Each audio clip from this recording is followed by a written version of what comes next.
Que o Espírito Santo esteja neste momento com cada um de nós, quando nós queremos refletir nas palavras desse Deus que tem um nome que é maravilhoso, um nome conselheiro, um Deus forte. Que o Espírito Santo nos conduza. Amém. Irmãos, neste final de semana, nós lembramos o Dia da Família. Hoje, lembramos o Dia da Família. E não é de graça que eu coloquei essa imagem. A família, a mulher, o homem, os filhos, esposo, pai, esposa e mãe, caminhando juntos em direção ao Salvador, juntos na adoração e no testemunho da fé. É importante que, acima de tudo, nós pensemos que quando nós vamos nos referir à família, eu estou pensando no conceito de família bíblica, não no conceito moderno de família. Quando eu falo em família, eu estou pensando no homem, na mulher e seus filhos. É claro que toda ligação de sangue, como irmãos, irmã, isso é claro que faz parte da família. Mas tem uma ligação sanguínea. E aqui nós queremos pensar, eu destaquei especialmente o texto de Gênesis capítulo 6. Gênesis capítulo 6. 11 a 14, 18 a 22, para nós falarmos de uma maneira especial sobre a família de Noé. Uma família que tem muito a nos ensinar, mesmo que há tão pouco sobre esta família, mas tem muita coisa para nós refletirmos sobre ela. O texto então diz o seguinte: a terra estava corrompida à vista de Deus e cheia de violência. Viu Deus a terra, e eis que estava corrompida, porque todo ser vivente havia corrompido seu caminho na terra. Então disse Deus a Noé: e resolvi dar cabo de toda a carne, porque a terra está cheia da violência dos homens, eis que os farei perecer juntamente com a terra. Faze uma arca de tábuas de cipreste, nela farás compartimentos e a calafetarás com betume por dentro e por fora. Versículo 18. Contigo, porém, estabelecerei a minha aliança. Entrarás na arca, tu e teus filhos e tua mulher, e as mulheres de teus filhos. De tudo o que vive, de toda a carne, 2 de cada espécie, macho e fêmea, farás entrar na arca, para os conservares vivos contigo. Das aves segundo as suas espécies, do gado segundo as suas espécies, de todo o réptil da terra segundo as suas espécies, 2 de cada espécie virão a ti, para os conservares em vida. Leva contigo de tudo o que se come, ajunta-o contigo, ser-te-á para alimento a ti e a eles. Assim fez Noé, consoante a tudo o que Deus lhe ordenara. Toda a história do dilúvio, construção da arca, ela está registrada em Gênesis capítulo 6 a 10. E se depois na casa de vocês, se vocês quiserem lembrar dessa história que é fantástica, para nós pensarmos sobre ela. E eu baseei a minha mensagem desta noite no livro Ligue-se na Liga. Eu acho que muitas servas aqui têm, e quem não tem, vale a pena comprar, adquirir, porque lá ele fala sobre as famílias da Bíblia. Então, além dessa de Noé, tem muitos exemplos bons e ruins lá dentro para a gente tirar e aprender com ela. Então nós queremos pensar sobre isto. Noé tinha cerca de 600 anos quando aconteceu o dilúvio. 600 anos. E o nome Noé significa consolo, descanso. E sua vida foi marcada por sua fidelidade a Deus. Diz a palavra, ele andava com Deus. Ele andava com Deus. Já ouviram a frase, a família é o esteio da sociedade? Quantas vezes você falou essa frase? Mas a cada dia que passa, nós estamos ouvindo menos essa frase.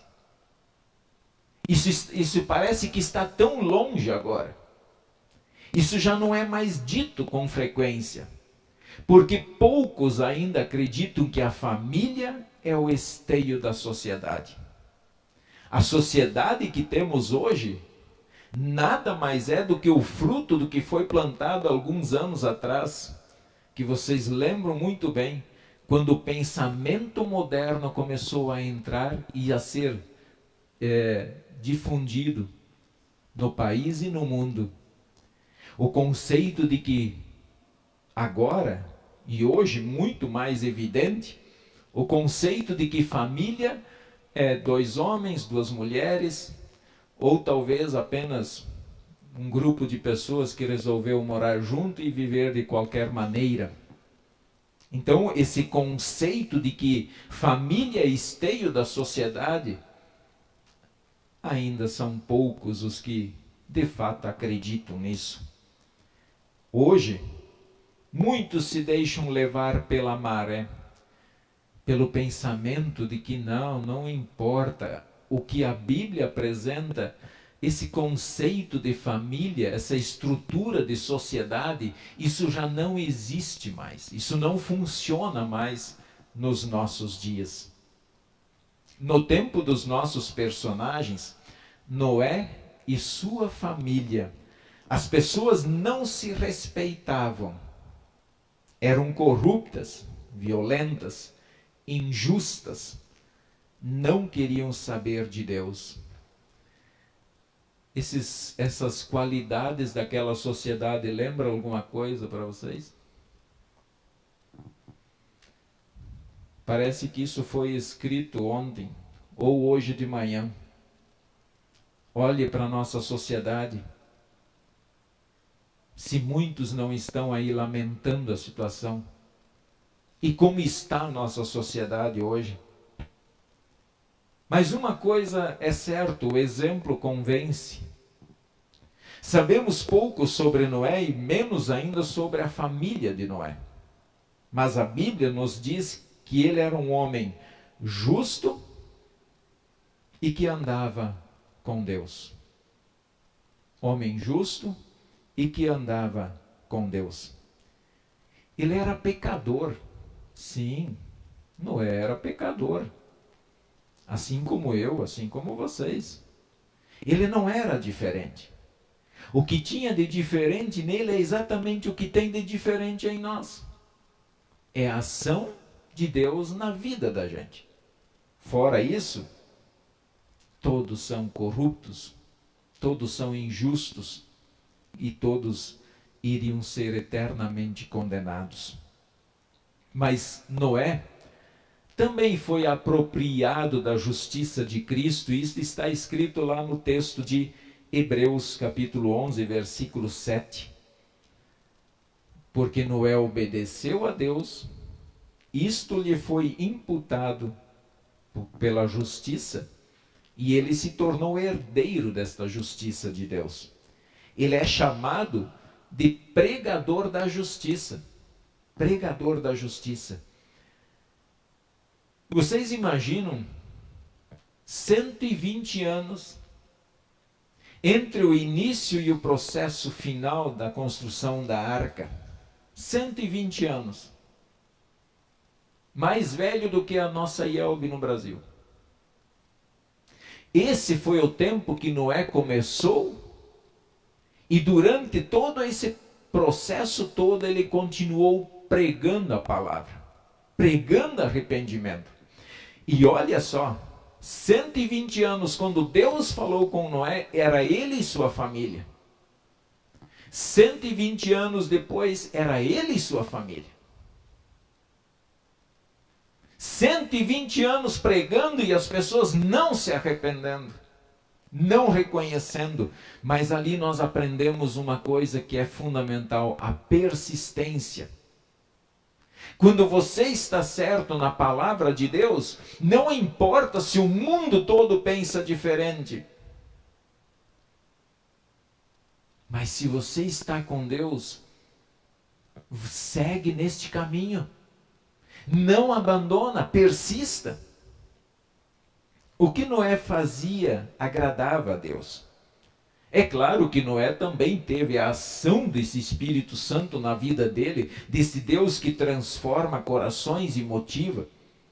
É claro que quando Deus decidiu acabar com sua criação corrompida em pecado, viu em Noé um homem fiel, um homem de confiança. A Bíblia não diz que a família de Noé era justa. A Bíblia afirma que Noé era justo. O homem era justo. Noé era justo. E com isso, toda a família dele foi beneficiada. E é bem provável que pela sua persistência, 120 anos, persistindo na mesma meta, ele convenceu a esposa, os filhos, as noras, de que ele estava certo e de que era a vontade de Deus. O trunfo, a herança que ele ganhou depois do dilúvio pela sua fidelidade, pelo seu compromisso com Deus, foi um arco-íris no céu, que até hoje nós olhamos para o céu e vemos um belo arco-íris. E aí o que nos vem à mente? A promessa que Deus fez para Noé, que nunca mais iria terminar o mundo com água. Não tem nada a ver com esse movimento que está ali fora e usando o arco-íris como sendo um movimento deles. Como se Deus estivesse dizendo que está tudo liberado. Para vocês perceberem o quanto o ser humano é corrupto, que conseguem corromper uma aliança tão perfeita que Deus está fazendo com o seu povo até nos dias de hoje. A arca que Noé era para construir, era o símbolo da proteção. A arca protegeu Noé e toda a sua família e todas as criaturas que ele colocou lá dentro. Todas estavam seguros, protegidos da chuva. E olha, que ninguém mais acreditou que iria cair aquela chuva. Assim também, a travessia daquela arca pelo período do dilúvio, aquela chuva toda simbolizava também o batismo, o antigo e o novo. Assim como nós temos hoje a pia batismal, a nossa antiga vida e a nova vida. Também a arca, para nós hoje, e um barco, um navio, também tem o símbolo de igreja. A igreja é um navio. E fora dessa igreja, e aqui eu não estou me referindo à igreja placa. Eu não estou dizendo que uma placa de igreja salva. Mas eu estou tratando daquela igreja invisível que só Deus conhece. Que Deus consegue olhar no coração. Nós estamos aqui dentro reunidos, agora Deus consegue olhar lá dentro do nosso coração e ver se de fato nós acreditamos, se de fato estamos arrependidos. É dessa igreja que nós estamos falando, onde todos os cristãos do mundo todo estão lá dentro desta igreja, desse navio, dessa arca do nosso Deus. A água é o mundo. com todos os seus problemas, suas dificuldades, mas a igreja prevalece sobre isso. A igreja continua navegando, porque ninguém vai calar a boca da igreja. A igreja luterana um dia pode ser que acabe, mas os cristãos não vão acabar. Os cristãos não vão parar e não vão cessar de falar da palavra do Senhor. Então, através da nossa vida, a igreja se torna visível aos olhos das pessoas lá fora. Algumas características da família de Noé que é interessante. Submissão. A submissão. E quando nós falamos de submissão, nós estamos tratando de tudo, de colocar tudo, entendimento, sabedoria, opiniões, sentimentos, energias à disposição deste Deus. Nós estamos falando que se eu tiver um desejo no meu coração que vai contra a palavra de Deus, pois eu tenho que dominar esse desejo. Está falando que se eu tiver um pensamento que vai contra a palavra de Deus, eu preciso dominar esse pensamento. E não deixar ele me levar à perdição. Então Noé, ela era uma família submissa a esse Deus. E aí eu quero dizer o seguinte, pensar em Noé. Vamos olhar só para Noé agora. Um chefe de família que sabia o que queria.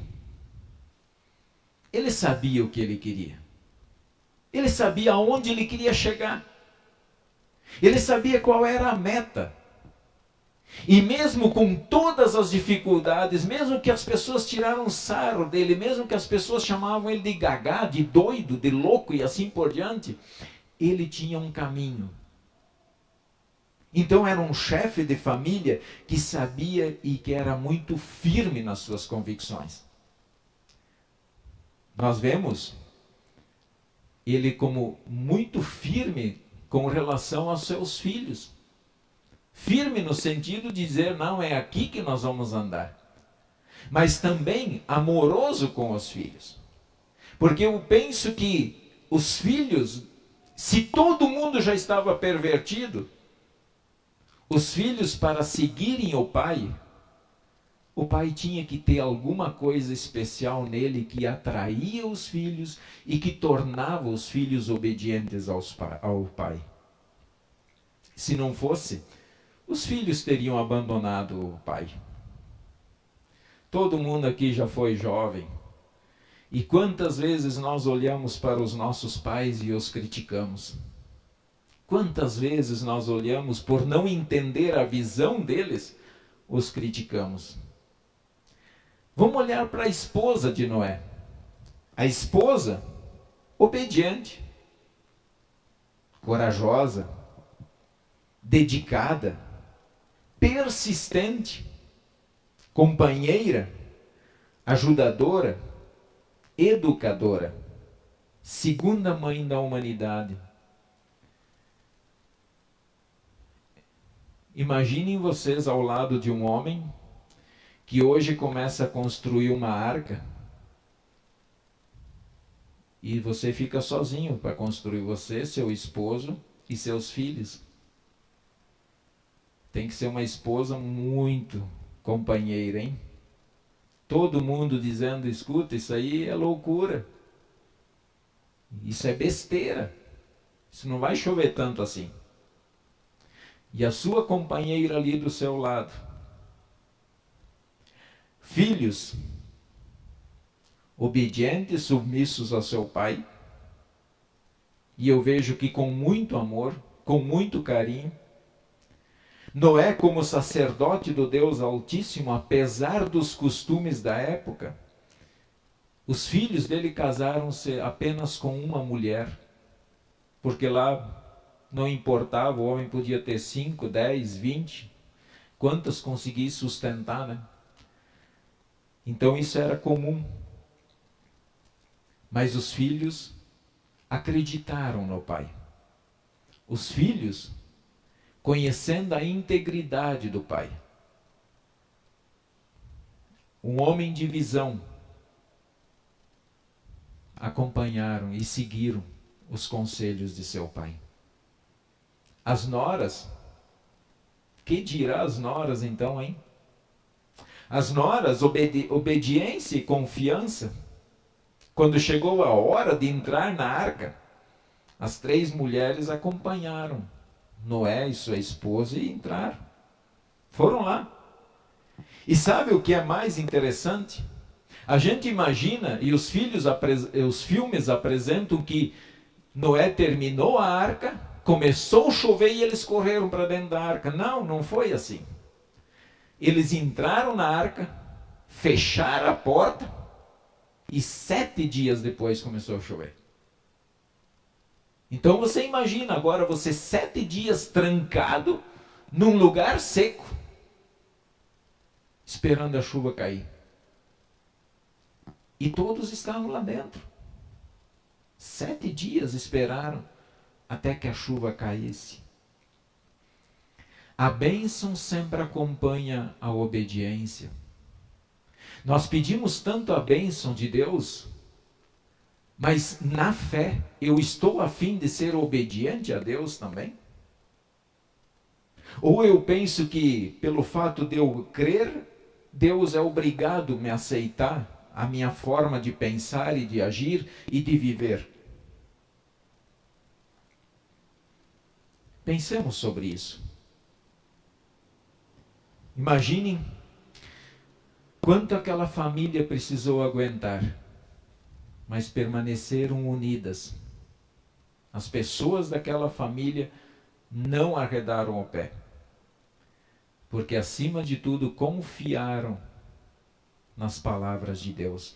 E olha que naquela época eles não tinham a Bíblia para Noé, por exemplo, chegar e dizer assim: olha aqui, família, aqui está escrito assim. Eles não tinham. Eles não tiveram o privilégio que nós temos de pegar toda a Escritura e conhecer toda a história. Como Noé convenceu a sua esposa se não foi por ser um homem íntegro, que andava com Deus, temente a Deus e persistente? Tinha que ser e ter essas qualidades, senão ele não ia adiante. Depois do dilúvio, terminou o dilúvio, a água secou, a arca encostou na terra, tudo firme, tudo certo. Só que junto com a arca, veio lá num cantinho, quietinho, escondido, algo que desgraçou sempre a humanidade: o pecado. Esse não teve como Noé deixar fora da arca, mas ele veio e ele acompanhou o ser humano lá dentro do seu coração. O sentido figurado: a família é a nossa arca nas tempestades. A família é a arca nas tempestades. Quando você passa por dificuldades, a quem você busca? A quem você recorre quando você adoece? Aonde você vai quando você precisa de socorro? Não é a sua família? Não são os primeiros? Será que nós não deveríamos tratar a nossa família com respeito, com amor, com carinho? Será que nós não deveríamos olhar para os nossos pais, quem sabe, com um olhar diferente? Eu sei que o pensamento de 30 anos atrás é muito diferente dos pensamentos modernos. Mas para que não haja guerra dentro do lar, é necessário que o chefe de família sente com a sua família. Converse com ela. Escute o coração de cada um. E busque a orientação desse Deus Todo-Poderoso. Andar com Deus, de fato, é algo que nós precisamos no nosso dia a dia. Nós precisamos escorar a nossa cabeça nessa arca que é a nossa família. Fica aqui um convite. Deus nos convida graciosamente a entrarmos na arca com toda a nossa família. E aqui eu quero dizer aos filhos: filhos, vocês não sabem quanto o coração do pai e da mãe sofre quando vocês pensam em abandonar aquilo que eles ensinaram a vocês desde criança. Aquilo que eles lutaram, caminharam quilômetros para levar vocês à igreja, à instrução, suaram, trabalharam para dar a vocês a melhor educação cristã. Então, entre na arca com os seus pais. Fique na igreja. Não abandone a Deus. Seja persistente na fé. Pais, a Escritura também diz: não provoqueis os vossos filhos à ira. Ajam com o espírito de bondade, com o Espírito Santo na vida dos filhos de vocês. Sejam compreensivos. Sentem com eles. Escutem de fato o que eles querem falar. Não ouçam uma palavra e já interprete todo o pensamento dele, porque é isso que causa choque. Sentar, ouvir, conversar, orar, meditar na palavra do Senhor. Por isso eu pergunto, pais e esposos, como está a sua família? E essa mesma pergunta eu imagino que Deus vai fazer para mim lá no juízo final. Valmir, como você conduziu a sua família? Como está a sua família? Você está conseguindo conduzi-los no caminho de Deus? Está amando a sua esposa a ponto de morrer por ela? Como diz o texto de Efésios, você está amando e você está demonstrando isso a ela? Ou você acha que disse há 50 anos atrás, eu te amo lá no altar, e o dia que eu mudar de ideia, eu aviso? Fale. Amor precisa ser cultivado. Não basta dizer uma vez na vida. Você não sente necessidade de ouvir que você é amado, que você é bem-quisto, que as pessoas gostam de você? Pois diga isso à sua esposa. Está conseguindo amar os filhos e está demonstrando isso a eles? Amar, eu acho que todo pai ama o seu filho, mas você demonstra isso? Que pai que os filhos estão enxergando está exercendo a sua função de provedor do lar no sentido tanto físico quanto espiritual? Mães e esposas, estão conseguindo compreender a submissão ao marido? E o que isso envolve de fato e de verdade? O que é essa submissão? Até onde vai submissão? Está conseguindo ser a auxiliadora do seu esposo? Ama o seu esposo? Você ama o seu esposo e você está conseguindo demonstrar isso a ele? Ou também está com dificuldade de falar isso? Ama os filhos e consegue demonstrar isso aos filhos? Filhos, Vocês estão conseguindo ver e sentir o amor de seus pais por vocês? Se não estão conseguindo ver e sentir, o que está atrapalhando para que vocês enxerguem isto? O que impede de vocês verem o amor dos pais por vocês?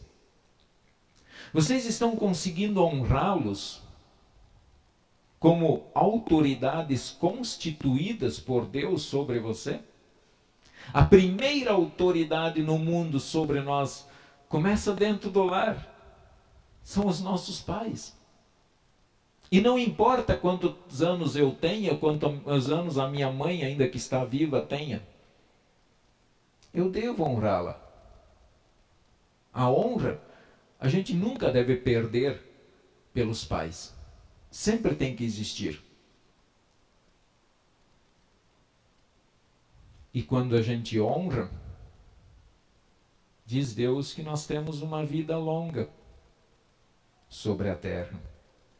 Vocês conseguem obedecê-los mesmo não compreendendo exatamente o que está acontecendo na cabeça e com a atitude dos pais? Deixa eu falar assim, uma coisa é eu olhar vocês daqui. A outra coisa é eu olhar para vocês daqui. O olhar muda. Quantos que hoje são pais passam a entender por que os pais agiam de tal forma com a gente? Porque nós não tínhamos a visão de pai. Hoje nós temos a visão do pai. Filhos, acalmem o coração de vocês. Acalmem a alma de vocês. Vocês ainda vão ter a visão do pai de vocês e da mãe de vocês. Isso vai chegar um momento de vocês. E vocês, eu tenho certeza que vão pedir perdão ainda no futuro.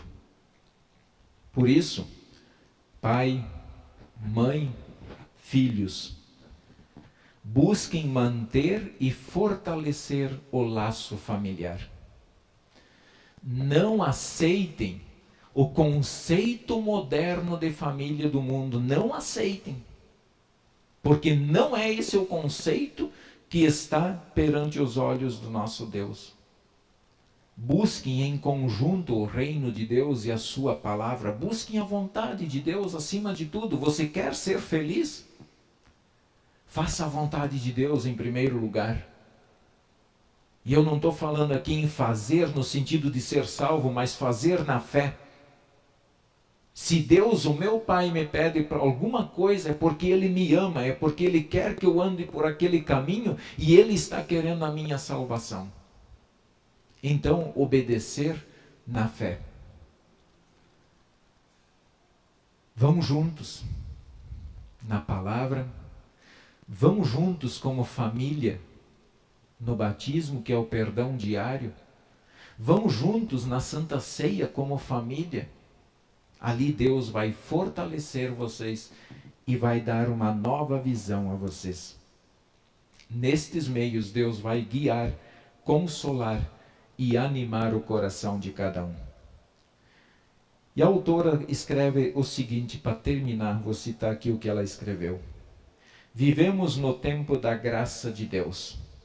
No entanto, sua palavra nos alerta que chegará o dia em que a porta será fechada. E esse dia chega. Se acha que estão longe? Talvez nem tão longe assim. Por isso, não podemos deixar para amanhã, porque não sabemos o dia nem a hora que isso vai acontecer. Jesus Cristo nos convida, venha a mim e eu darei descanso a você e a sua família. Amém.